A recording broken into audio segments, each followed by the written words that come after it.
Hello students, welcome to global online. This is Ankita Sood. Paper one के final preparation के लिए full syllabus most important and expected questions की series आज मैं आपके लिए लेकर आई हूँ। ये सवाल स्टूडेंट्स अपकमिंग एग्जामिनेशन में एज इट इज जरूर पूछे जा सकते हैं, इसीलिए हर एक क्वेश्चन के आंसर के साथ मैं आपको इंपॉर्टेंट एक्सप्लेनेशन और ट्रिक्स बताऊंगी ताकि बहुत इजीली आप सभी करेक्ट आंसर्स को आइडेंटिफाई कर सकें। स्टूडेंट्स, पेपर वन में आपको हेल्प करने के लिए कंप्लीट कोर्स में लेकर आई हूँ जिसका न्यू बैच स्टार्ट हो रहा है। इस बैच की सबसे खास बात यह है कि इसमें हम आपको रोज 2 से 3 लाइव लेक्चर्स के साथ पेपर से पहले 100% सिलेबस तो कवर करवाएंगे ही, साथ ही आपकी पेपर से पहले फुल सिलेबस एमसीक्यूज और पीवाईक्यूज के साथ रिविजन भी हो जाएगी, जहां पर आपको कुछ ऐसे टिप्स और ट्रिक्स बताए जाएंगे जिससे इजीली आप एग्जाम में करेक्ट आंसर्स को आइडेंटिफाई कर सकते हो। फाइनल प्रिपरेशन के लिए full syllabus updated mock test भी है एंड रिवीजन के लिए 5000 एमसीक्यूज भी हैं जिसमें आपको आंसर्स के साथ एक्सप्लेनेशन भी मिलती है, ताकि अगर अभी तक आपके कोई कॉन्सेप्ट क्लियर नहीं है तो वो क्वेश्चंस के साथ में इजीली क्लियर होते रहे। तो स्टूडेंट्स, लिमिटेड पीरियड के लिए ये डिस्काउंट आपको दिया जा रहा है। आप गिवन नंबर्स पर व्हाट्सएप के थ्रू कॉल या मैसेज करके पूरी जानकारी भी ले सकते हो। साथ ही फ्री वीडियोस और मॉक टेस्ट के लिए ग्लोबल ऑनलाइन ऐप को डाउनलोड कीजिए। स्टोर सेक्शन पर सर्च बार में आपको लिखना है कोर्स का नाम, कंटेंट पर जाएंगे तो आप देखेंगे कि बहुत से फ्री वीडियोस अवेलेबल हैं। आपको हर यूनिट में मॉक टेस्ट मिल जाएंगे, पीडीएफ नोट्स मिल जाएंगे, वीडियो लेक्चर्स मिल जाएंगे। साथ ही आपके स्टेट के अलावा अदर स्टेट्स के पीवाईक्यूज भी हम आपको प्रोवाइड करवाते हैं, जो कि अपकमिंग एग्जाम में आपको एज इट इज देखने को मिल सकते हैं। तो ये स्टूडेंट्स एक ऐसा कोर्स है जो कि कम समय में पेपर वन की हेल्प से आपको एग्जाम को क्वालिफाई करने में मदद कर सकता है। तो इस क्वेश्चन में पूछा है what is the full form of स्वयं। स्वयं टीचिंग एप्टीट्यूड का एक बहुत इंपॉर्टेंट टॉपिक है। ये एक ऑनलाइन एजुकेशनल पोर्टल है जिसको कि 9 जुलाई 2017 में हमारे माननीय राष्ट्रपति प्रणब मुखर्जी के द्वारा लॉन्च किया गया था। स्वयं में जाकर के कोई भी स्टूडेंट 9th क्लास से पोस्ट ग्रेजुएशन तक के कंटेंट को इजीली एक्सेस कर सकता है। अब इसके फुल फॉर्म में है study webs of active learning for young aspiring mind. So option number 3 है बिल्कुल सही जवाब। इसको याद रख लीजिए, ये क्वेश्चन बहुत बार एग्जाम में आता है।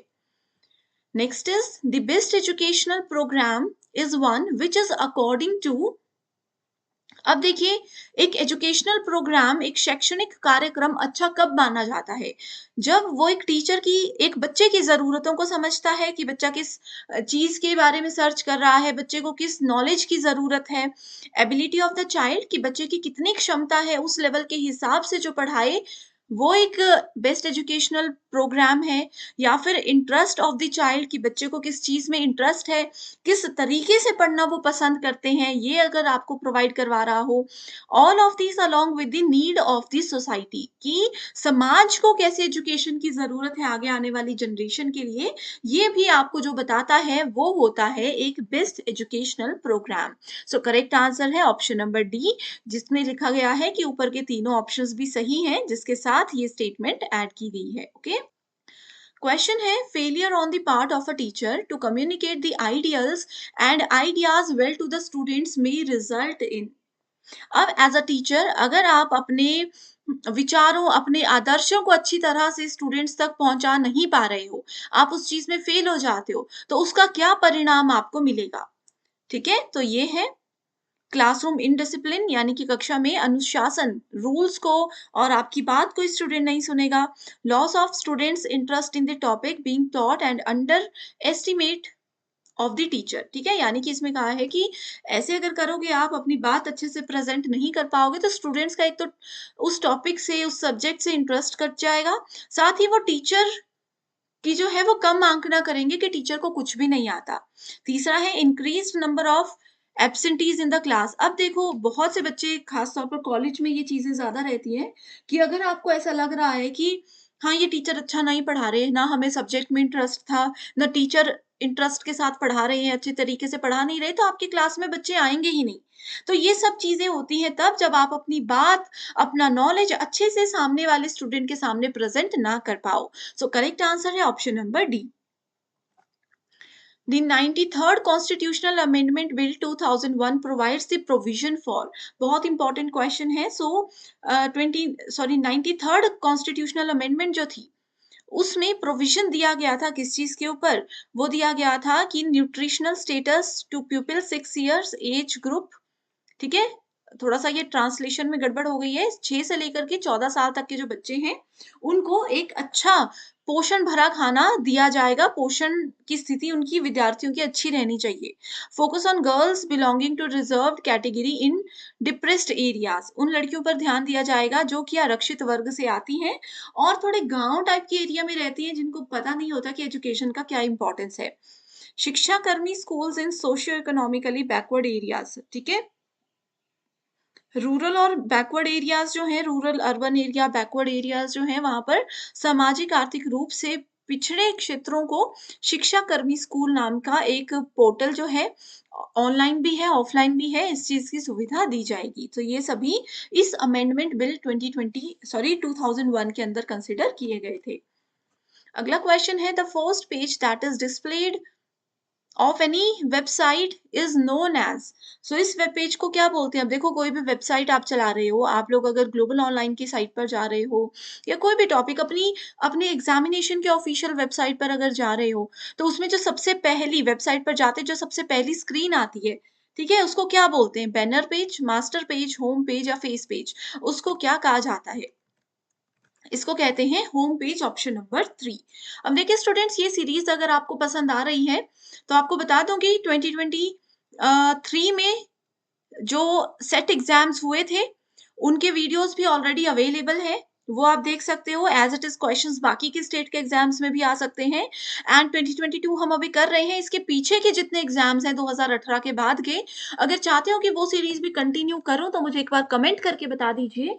एंड सेशंस अगर पसंद आ रहे हैं तो मुझे मोटिवेट करने के लिए भी एक बार कमेंट कर दीजिएगा। Okay, next is problem of harnessing renewable energy is because of the following reasons. So नवीकरणीय ऊर्जा सबको पता है एक ऐसी एनर्जी जिसको हम रीन्यू कर सकते हैं। नवीकरणीय ऊर्जा के दोहन की समस्या किस वजह से होती है।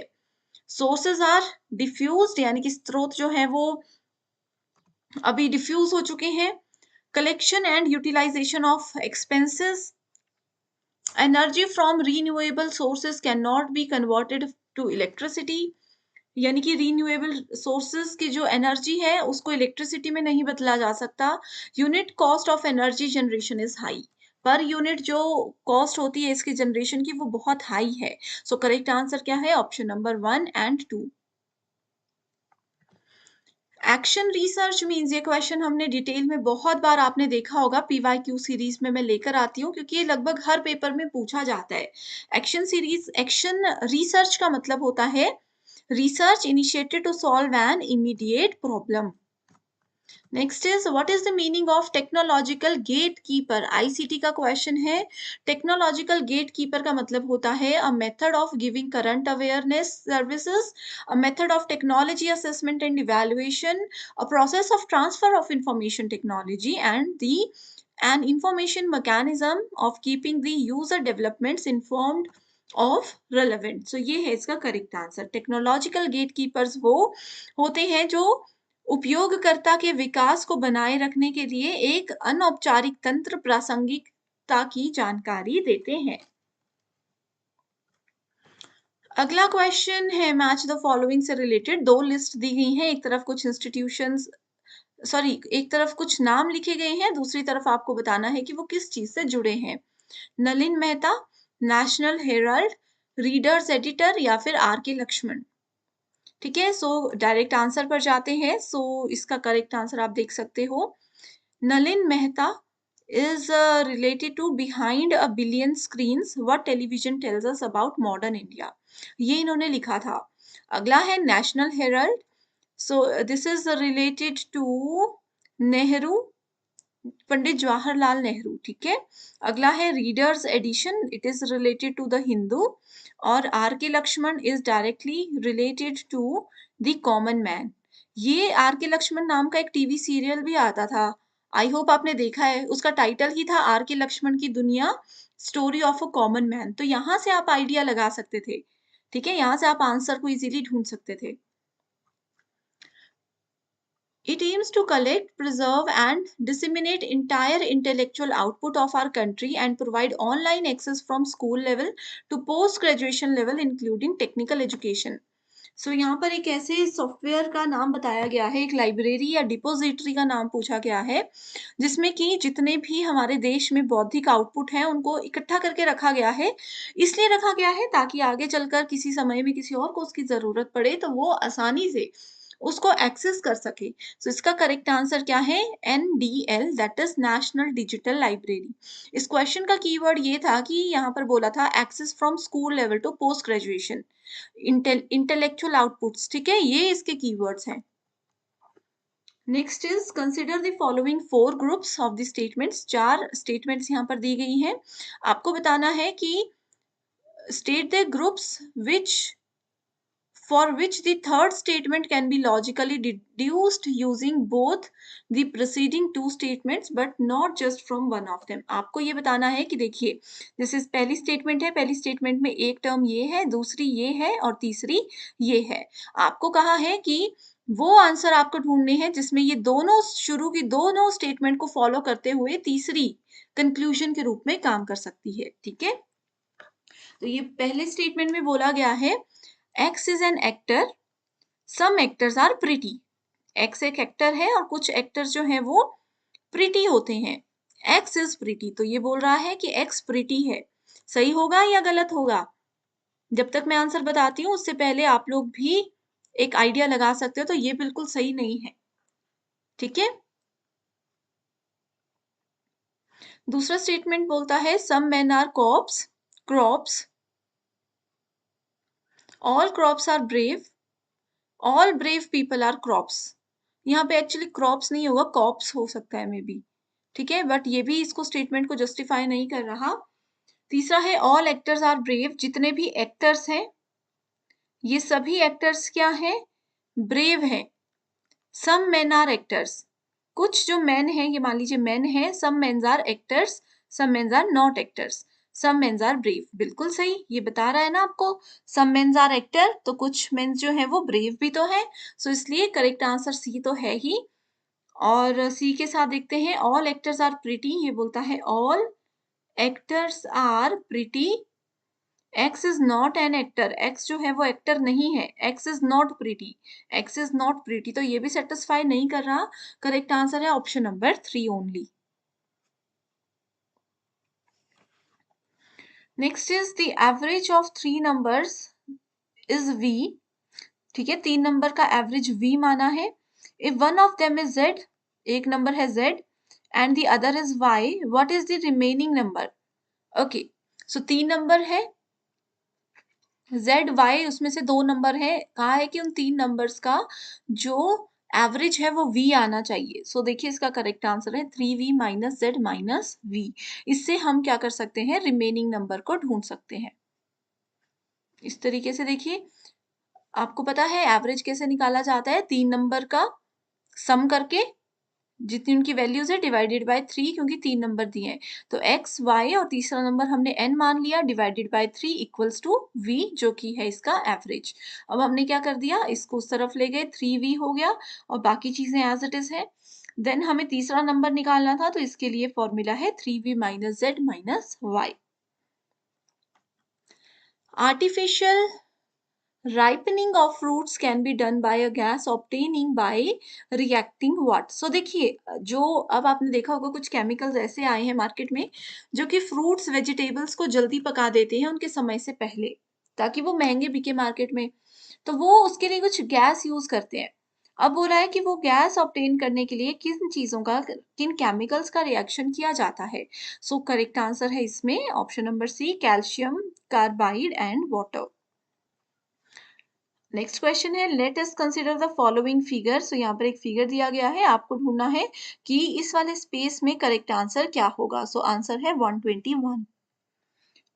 ओके, सो नेक्स्ट क्वेश्चन का आंसर ऑलरेडी आपके सामने है, तो हम देखते हैं। देखो इसमें बोला है if every alternative letter of English alphabet from B onwards including B is written in small case. तो इसमें आपको सबसे पहले क्या करना था, ठीक है, इस क्वेश्चन में सबसे पहले आप लोगों को जो-जो स्टेटमेंट्स दी गई हैं, इनको अच्छे से समझना था। तो इसमें बोला है कि बी से हम शुरू कर रहे हैं, स्मॉल लेटर में बी आ जाएगा, स्मॉल लेटर में आपको बी लिख देना है and remaining letters are capitalized. Alternative letter बोला है यानी कि एक नंबर छोड़कर एक आपको बड़ा लिखना है, एक छोटा लिखना है। तो बी छोटा है तो सी बड़ा होगा, डी छोटा है तो ई बड़ा होगा। जैसे कि यहाँ पर आप देख सकते हो, ठीक है? Then how is the last month of first half of a year is written? ठीक है? सो देखो इसमें पूछा है कि ईयर का फर्स्ट हाफ यानी कि जनवरी से जून तक फर्स्ट हाफ हो गया, लास्ट मंथ यानी कि जून हो गया, तो डायरेक्टली ये पूछा है कि बताइए ऐसे केस में आप जून को कैसे लिखोगे। तो जून को लिखने के लिए भी आपको क्या करना है, सबसे पहले ऐसे ही ABCD लिख देना है। तो इसमें देखिए जून का जे छोटा है, जे छोटा है, यू, ठीक है, यू यहाँ पर बड़ा आएगा। ये थोड़ा-सा इधर गड़बड़ हो चुकी है आंसर्स में। तो देखिए आप लोगों को क्या करना है, आपको डायरेक्टली इसी तरीके से चीज़ें लिख देनी है, ठीक है? और बताना है कि लास्ट मंथ जो है फर्स्ट हाफ का उसको कैसे लिखेंगे। सो यहाँ पर आपको पता चल रहा है जे छोटा है तो स्मॉल जे लिख दीजिए, यू इज़ कैपिटल तो कैपिटल यू, एन यहाँ पर स्मॉल है, स्मॉल एन और ई यहाँ पर कैपिटल है, so capital E. So correct answer option number A नहीं होगा, ऑप्शन नंबर डी होगा। ठीक है? एंड ये वाला जो यहाँ पर आपको दिख रहा है क्वेश्चन, ये एक्सप्लेनेशन ये है, सेम क्वेश्चन पूछा गया था किसी और साल में जिसमें कहा था first month of second half. So second half का फर्स्ट मंथ जुलाई होता है, तो आपको जुलाई ढूंढना था, जिसका आंसर ये होगा। Let us consider the following two statements. Whether the statements are true or false using the codes given below. ठीक है, तो फर्स्ट स्टेटमेंट बोलती है 4 + 3 = 7, बिल्कुल सही है, एंड 4 × 3 = 7, तो ये तो गलत है, बिल्कुल बेसिक क्वेश्चन है। सेकंड बोलता है all natural numbers are integers, कि जितने भी नेचुरल नंबर्स होते हैं वो इंटीजर्स होते हैं, और all natural numbers are integers और rational numbers are integers. So दोनों स्टेटमेंट्स बिल्कुल फॉल्स हैं। यहाँ पर जो ध्यान रखने योग्य चीज है वो है एंड और, ठीक है? एंड का मतलब होता है कि दोनों आपकी सही होनी चाहिए, और होता है कि दोनों में से अगर एक भी सही है तो आपकी स्टेटमेंट सही हो जाएगी। तो इसलिए यहाँ पर करेक्ट आंसर है option number D. Next is the value of 1/5, इसको आप ऐसे लिख सकते हो, value of 1/5 divided by 1/5 of 1/5 is what. इसको हमने डिवाइड करना है 1/5 ऑफ 1/5 डिवाइडेड बाय 1/5। इसको जब हम कैलकुलेट करेंगे तो आंसर आ जाएगा 1। सो नेक्स्ट स्टूडेंट्स, एक पैराग्राफ दिया गया है जिसका आप स्क्रीनशॉट ले सकते हो, एंड इसके बेस पे 5 आगे क्वेश्चंस हैं जिसके आंसर मैं बता रही हूँ, लेकिन आपने इसको खुद से सॉल्व करना है, ठीक है? अगर आपको भी चाहिए कि रीडिंग कॉम्प्रीहेंशन के पैसेजेस में आपके लिए कैसे सॉल्व करना है उसकी ट्रिक्स लेकर आऊं, तो वो भी आप मुझे बता दीजिए, मैं जरूर आपकी हेल्प करूंगी। सो ये सेकंड क्वेश्चन है इसी पैराग्राफ का, this is the third question, ये फोर्थ क्वेश्चन है, और ये फिफ्थ क्वेश्चन है, ठीक है?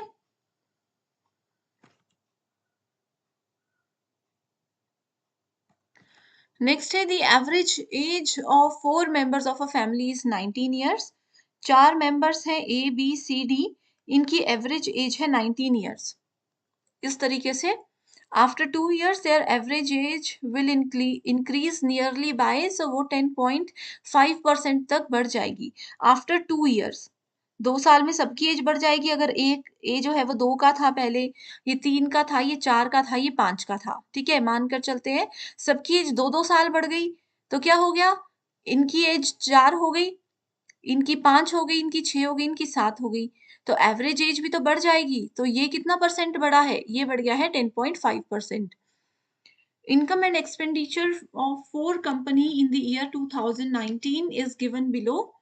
सो ये दिया गया है, टेबल इज नॉट क्लियर क्योंकि इमेज ही ऐसी अवेलेबल है।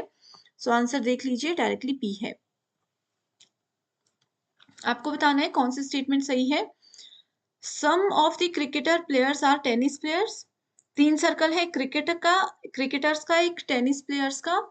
सम tennis players are hockey players. No cricket player is a hockey player, ठीक है? अब देखो जब भी सम टर्म आती है ना, इसका मतलब है कि 2 सर्कल हैं तो वो आधे आधे एक दूसरे से मिल रहे हैं। ठीक है? तो अगर ये क्रिकेट प्लेयर्स हैं, तो ये टेनिस प्लेयर्स होंगे। Some of the cricket players are tennis players, some tennis players are hockey players, तो ये हॉकी प्लेयर्स हैं। No cricket player is hockey player, तो देखिए कोई भी क्रिकेट प्लेयर हॉकी प्लेयर नहीं है, ये दोनों एक-दूसरे से जुड़े हुए नहीं हैं। सो ये आ गया correct answer. So I hope students ये वीडियो आपको बहुत पसंद आई है। अगर चाहते हो कि बाकी के ईयर के क्वेश्चंस भी हम इसी तरीके से कवर करें, तो एक बार मुझे बता दीजिए एंड जो ऑलरेडी अवेलेबल वीडियोज़ हैं, जो ईयर के क्वेश्चंस हम ऑलरेडी सॉल्व कर चुके हैं, उनके लिंक्स आपको मिल जाएँगे डिस्क्रिप्शन बॉक्स में, तो ज़रूर उन सेशंस को फॉलो कीजिएगा।